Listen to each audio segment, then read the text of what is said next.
ba yun yung pangarap natin? Ba't ko gusto magka-posisyon? Ask myself every day, ba't ko ba gusto maging mayor? Ba't ko ginusto maging mayor?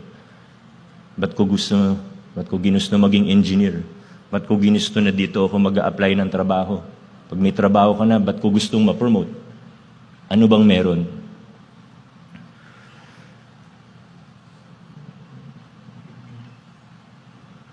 Sana hindi yun lamang, yung posisyon, yung pera, yung kasikatan. Successful ka nga, magulo naman yung pamilya mo. Mayaman ka nga, galing naman sa nakaw yung kayamanan mo.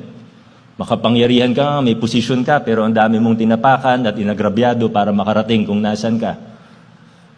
I hope that we don't think that it is worth it.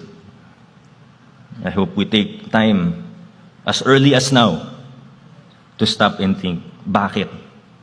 Ano bang gusto kong makamit sa aking buhay?